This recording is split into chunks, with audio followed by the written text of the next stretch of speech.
بسم اللہ الرحمن الرحیم۔ آج جو ہمیں سوال بھیجا گیا ہے وہ سورۃ النور کی آیت 26 کی تفسیر کے بارے میں ہے۔ اللہ پاک نے قرآن کریم میں سورہ نور میں یہ بات ارشاد فرمائی، اعوذ باللہ من الشیطان الرجیم، الخبیثات للخبیثین والخبیثون للخبیثات والطیبات للطیبین والطیبون للطیبات اولئک مبرؤون مما یقولون لہم مغفرۃ ورزق کریم، کہ خبیث عورتیں خبیث مردوں کے لیے ہیں اور خبیث مرد خبیث عورتوں کے لیے ہیں۔ اسی طرح پاکیزہ عورتیں پاکیزہ مردوں کے لیے اور پاکیزہ مرد پاکیزہ عورتوں کے لیے ہیں۔ یہ لوگ بری قرار دے دیے گئے ہیں ان چیزوں سے جو وہ کہتے ہیں، ان کے لیے مغفرت بھی ہے اور رزق کریم بھی ہے۔ اصل میں یہ آیات اور ان کا شان نزول امی جان سیدہ عائشہ صدیقہ رضی اللہ تعالیٰ عنہا پر جب تہمت لگی تو اللہ رب العالمین نے ان کی پاکیزگی میں جو آیات نازل کی سورہ نور کی، یہ اس سے پہلے جو ہے سارا قصہ وہ ہے، تو پھر اللہ نے یہ بات ذکر کی نبی مکرم صلی اللہ علیہ وسلم کے حوالے سے اور عائشہ رضی اللہ تعالیٰ عنہ کے حوالے سے کہ پاکیزہ جو عورتیں ہیں وہ پاکیزہ مردوں کے لیے ہیں، یعنی امی جان پاکیزہ ہیں اور وہ پاکیزہ مرد کے لیے۔ تو اس کی تفسیر میں علماء کرام کے جو اقوال پائے جاتے ہیں وہ میں آپ کو بتا دیتا ہوں۔ یعنی سوال کا مقصد یہ ہے، جس نے سوال کیا ہے ان کا مقصد یہ ہے کہ جب یہ کہہ دیا گیا کہ پاکیزہ مرد پاکیزہ عورتوں کے لیے ہیں اور خبیث مرد خبیث عورتوں کے لیے اور خبیث عورتیں خبیث مردوں کے لیے، تو ہم دنیا میں یہ دیکھتے ہیں کہ کئی دفعہ اس طرح ہوتا ہے کہ مرد جو ہے وہ نیک ہوتا ہے اور عورت جو ہے وہ گناہ گار ہوتی ہے، یا جو ہے مرد جس طرح کہ سورۃ تحریم میں اللہ پاک نے یہ بات ارشاد فرمائی کہ لوط علیہ السلام اور نوح علیہ السلام کی یعنی دونوں کی بیویاں جو تھی وہ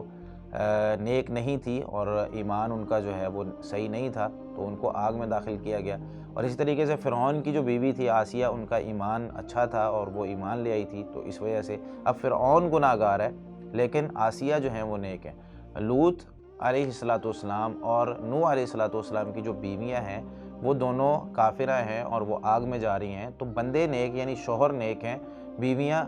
جو ہیں وہ نیک نہیں ہیں۔ اور یہاں فرعون جو ہے وہ شوہر خراب ہے اور بیوی نیک ہے، تو یہ کیسے ہو گیا؟ تو ان میں آپس میں تضاد پایا جاتا ہے۔ اور ایک مطلب یہ بھی بیان کیا جاتا ہے کہ اس کا تو یہ مطلب ہے کہ اگر کوئی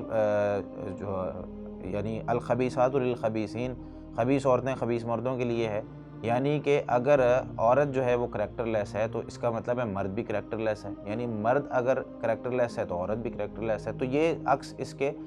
اس طریقے سے لوگ سوچنا شروع کر دیتے ہیں۔ تو ایسا نہیں ہے۔ سب سے پہلے ہم اس کی تفاسیر صحابہ کرام اور مفسرین سے پوچھتے ہیں کہ وہ کیا کہتے ہیں ان آیات کے بارے میں۔ تو سب سے پہلے تو جو اس کی تفسیر کی گئی ہے، ایک تفسیر اس کی یہ ہے کہ الخبیثات للخبیثین، اس میں اقوال مراد ہیں، یعنی الخبیثات من الاقوال للخبیثین من الرجال،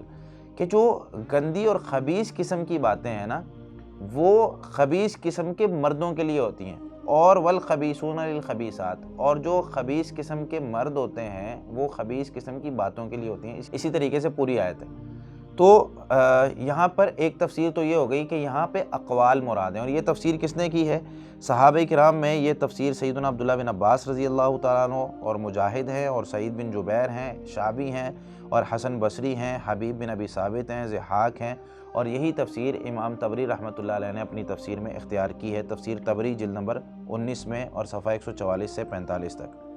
اور امام نحاس رحمۃ اللہ علیہ کی کتاب ہے معانی القرآن، انہوں نے بھی یہی بات ذکر کی ہے کہ وَهَذَا مِنْ أَحْسَنِ مَا قِيلَ فِي هَذِهِ الْآيَةِ، کہ اس آیت کی تفسیر میں یہ سب سے اچھی بات ہے۔ تو ایک تفسیر تو اس کی ہو گئی اقوال کی کہ الخبیثات للخبیثین، اس سے مراد الخبیثات من الاقوال للخبیثین من الرجال۔ دوسری تفسیر جو اس کی ذکر کی گئی ہے وہ یہ ہے کہ الخبیثات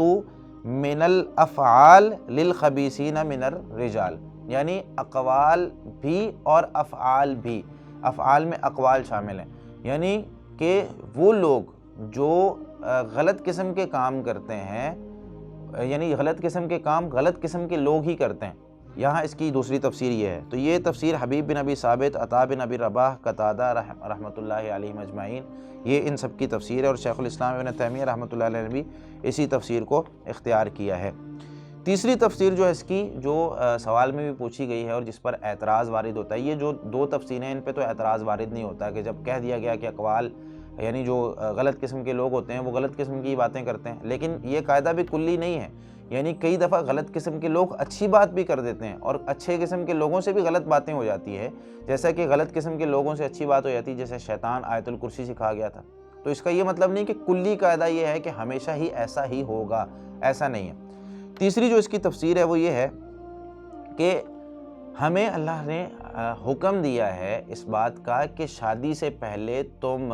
یعنی اگر مرد ہے تو وہ عورت کو دیکھ لے کہ کیا وہ دیندار ہے، جس طرح نبی صلی اللہ علیہ وسلم فرمایا عورت سے 4 چیزوں کی بنا پر نکاح کیا جاتا ہے، اس کا حسب نسب دیکھا جاتا ہے، اس کی مال و دولت دیکھی جاتی ہے، اس کا خاندان دیکھا جاتا ہے، اس کا دین دیکھا جاتا ہے۔ تو نبی صلی اللہ علیہ وسلم فرمایا تم دین کو چنو،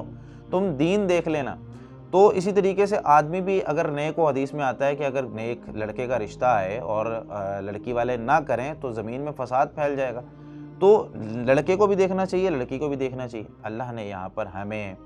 جو ہے وہ شادی سے پہلے یہ چیز جو ہے وہ دیکھنے کا حکم دیا ہے کہ تم دیکھ لو اگر تم نیک ہو۔ اور خبیث سے یہاں پر مراد بدکاری ہے، یعنی کہ بدکار عورت نہیں ہونی چاہیے، یا مرد جو ہے وہ اس طرح کا نہیں ہونا چاہیے کہ اس کو زنا کی عادت ہو۔ تو تم شادی سے پہلے دیکھ لو کہ وہ عورت جو ہے جس سے تم شادی کر رہے ہو کہ وہ نیک ہے، بدکارہ تو نہیں ہے۔ اور جو عورت کسی مرد سے شادی کرنا چاہتی ہے تو وہ اس کے بھی دین کو دیکھے، اخلاق کو دیکھے، اور یہ دیکھے کہ بھئی وہ کہیں بدکار تو مطلب بدکاری کرنے والا تو نہیں ہے، کوئی اس طرح تو نہیں ہے۔ لیکن اگر کوئی شخص دیکھ کر پھر بھی کسی بدکارہ عورت سے شادی کرتا ہے تو ظاہر سی بات ہے پھر اس مرد کا کریکٹر بھی خبیث والا ہو جائے گا۔ تو یہاں پر یہ ہوگا کہ الخبیثات للخبیثین، کہ خبیث عورتیں جو ہیں وہ خبیث مردوں کے لیے، یعنی انہوں نے آپس میں ایک دوسرے سے شادی کر لی کہ جب پتہ ہے کہ عورت کا کریکٹر ٹھیک نہیں ہے یا مرد کا کریکٹر ٹھیک نہیں ہے، عورت مرد کو دیکھ رہا ہے اور مرد عورت کو دیکھ رہی ہے، لیکن اس کے باوجود بھی وہ آپس میں ایک دوسرے کے ساتھ نکاح کر لیتے ہیں، تو پھر الخبیثات للخبیثین والخبیثون للخبیثات۔ اسی طریقے سے جو ان کا کریکٹر ہے، مطلب فرعون کی جو بیوی تھی آسیہ، وہ وہاں پر ایمان کا تذکرہ ہے، وہاں پر نوح علیہ السلام اور لوط علیہ السلام کی بیویوں کا جو تذکرہ ہے وہاں ایمان کا تذکرہ، بدکاری کا نہیں۔ وہ بدکارہ نہیں تھی، وہ ایمان نہیں لائی تھی، اور آسیہ ایمان لے آئی تھی، تو ان کا جو ان کے ساتھ ٹکراؤ نہیں پیدا ہوتا۔ یہاں بدکاری کا تذکرہ ہے، وہاں بدکاری کا تذکرہ نہیں ہے، وہاں ایمان اور کفر کا تذکرہ ہے کہ جو ایمان لے آئے وہ جنت میں جائیں گے، جو ایمان نہیں لے کے آئے وہ جہنم میں جائیں گے۔ تو وہ لوط علیہ السلام اور نوح علیہ السلام کی بیویاں کیونکہ ایمان نہیں لائی تو وہ جہنم میں چلی گئی، اور فرعون کی بیوی آسیہ جو ہے وہ ایمان لے آئی تو وہ جو ہے وہ جنت میں چلی گئی۔ تو اس سے جو ہے وہ اب یہ جو تیسری تفسیر ہے یہ اس میں تھوڑا سا اشکال پیدا ہوتا تھا، جو کہ ہم نے حل کر لیا کہ اللہ رب العالمین نے ہمیں حکم دیا ہے کہ پہلے دیکھ لو، کردار دیکھ لو، اخلاق دیکھ لو، پھر دیکھ لو کہ ان کا جو اخلاق ہے اور کردار ہے وہ بدکاری والا تو نہیں ہے، اس کے باوجود بھی بندہ کرے تو پھر وہ الخبیثات للخبیثین میں شامل ہو جاتا ہے۔ اللہ رب العالمین ہمیں قرآن کو سمجھ کر عمل کرنے کی توفیق عطا فرمائے۔ جزاکم اللہ خیر۔